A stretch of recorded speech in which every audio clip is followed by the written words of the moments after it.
Hey, what's up, everybody? It's Dusty Tucker. I finally have a video here for you guys today on my new revolver that I just got not that long ago at all. This is I was going to say Smith & Wesson Scholfield. No, this is the 1875, I guess, even though some of the patents go back as early as 1871.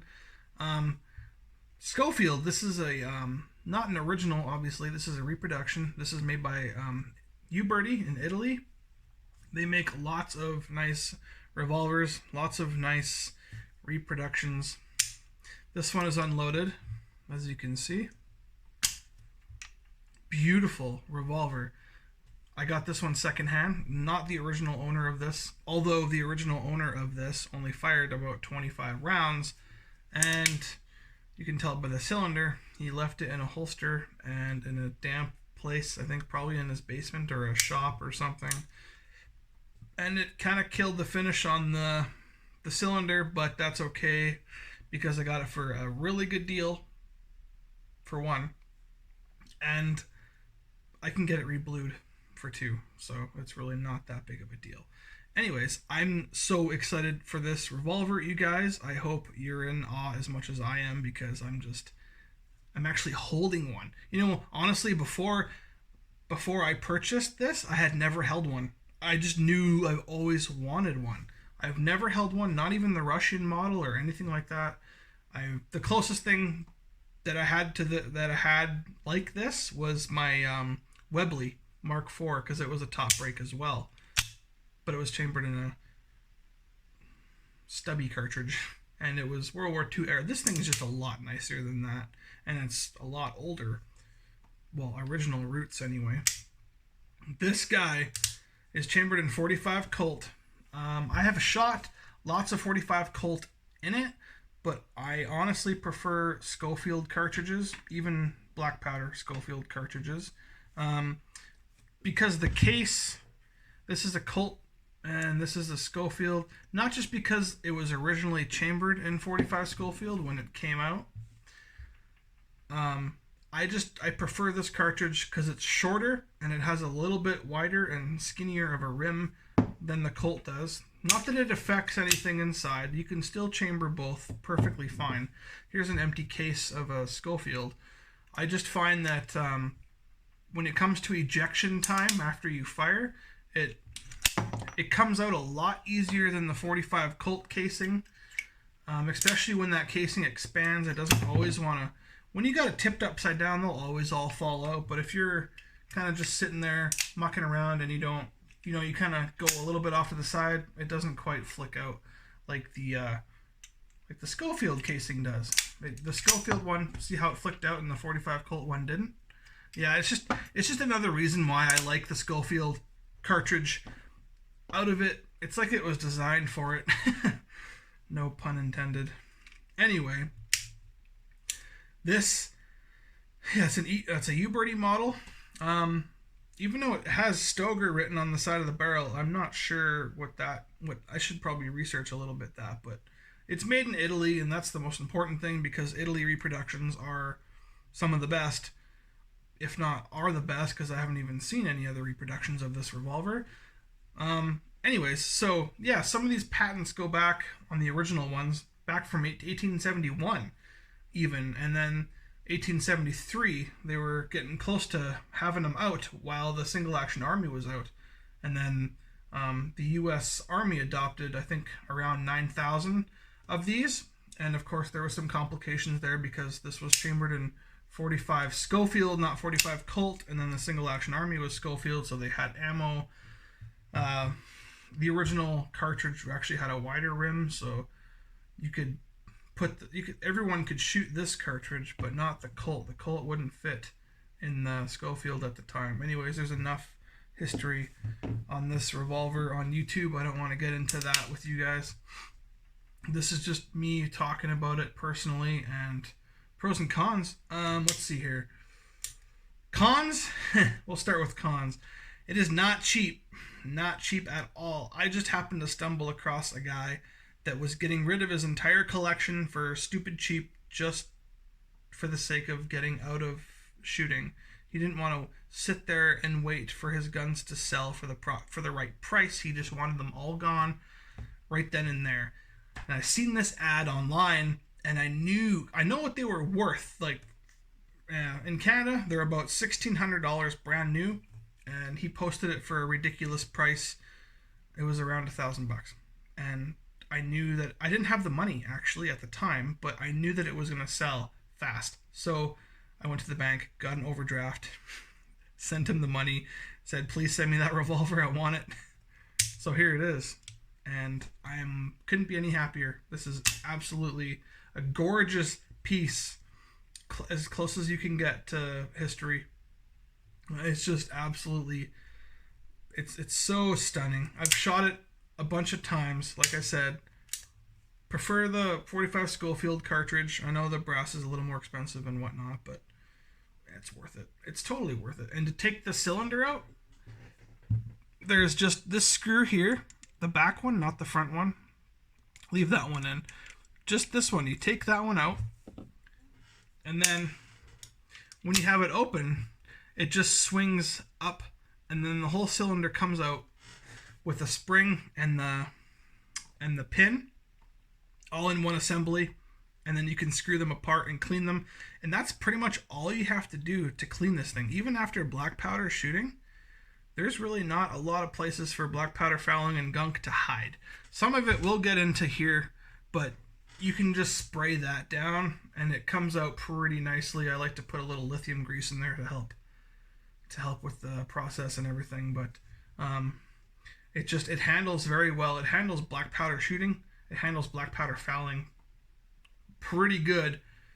I've shot it 50 times without a hiccup, so that's a full box of ammo without really having any kind of hiccup. I have never taken this thing fully apart yet, so I never even thought to do videos on that. I could do disassembly and cleaning videos if there's enough interest. I don't even do that very often. I think I finally took my 1851 Navy apart for the first time, fully, completely apart, a couple days ago, just to get all the black powder fouling and stuff out of there. And I'll eventually do that with this one too, once I get more comfortable with it and everything. The sight is really high on it, so when you're shooting close, you might have to aim a little bit lower because it does print pretty high. Aim a little bit lower because it does print pretty high, I find anyways. The sight picture is pretty good. To move the camera so I'm not pointing the gun at myself. You can see the sight picture there. It's pretty good. I like it. There's a lot of light shining on it right now, so it's kind of hard to see. But yeah, it's got a shorter barrel and everything, but I prefer the short barrel. It's easy. I just like it. I don't know. I don't know what else to say about it. It's a freaking amazing piece of, like, I like the color case hardened pieces on the top latches here, and the hammer, the trigger guard. And this main screw is even color cased. That's pretty cool. I like it. It's got like a nice marbly texture on the back here. I kind of wish this front sight was brass though, because it's not as noticeable. If it was nice and shiny and brass, you would see it through the sights a lot easier. I could probably polish this up and it would probably show up just as good. It's got a really nice bluing finish on it. Like, it's almost like it's a kind of like a black powder frame in a way. I'm not sure if it is or not. I don't have the box anymore, but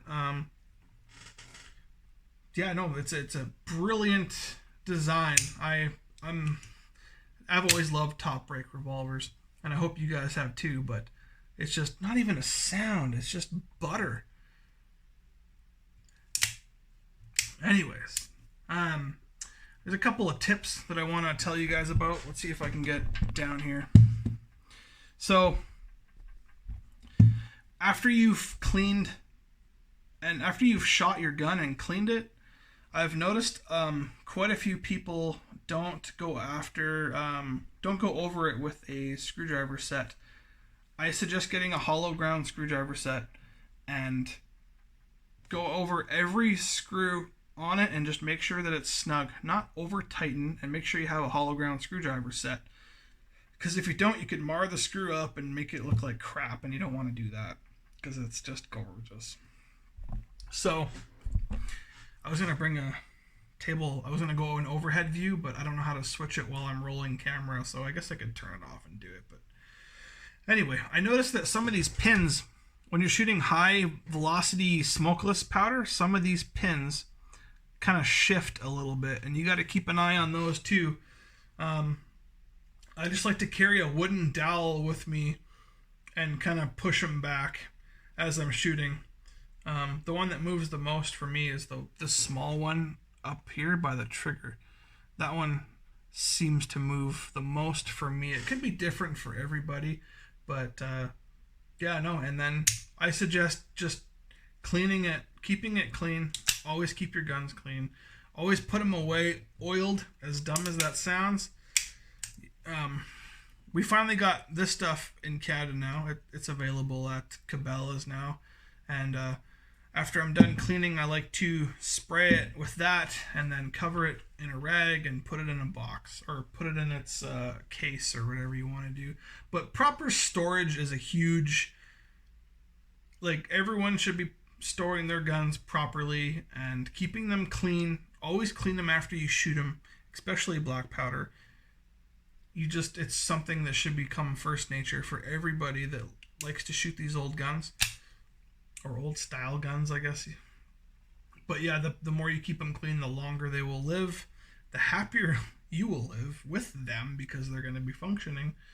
But yeah, no, I'll probably post a couple shooting videos with it. I want to post a few black powder shooting videos with it. I might be able to sneak a video on cowboy action shooting with it, maybe, if I'm lucky. Maybe one of the pards on my posse will record me or not. I don't know. It's kind of hard with this COVID thing going on right now. It's kind of hard to do a lot of things. So, geez, I don't know if I missed something. Comment and I can do another video, or I just kind of go on the fly with these videos. I don't really plan them out or anything like that. I just want to do a video on this gorgeous, sexy Scholfield revolver. It's so nice. Just everything is just beautiful on it. But yeah, no, I hope you guys like this video, and perhaps we'll do a shooting video next with it or whatever.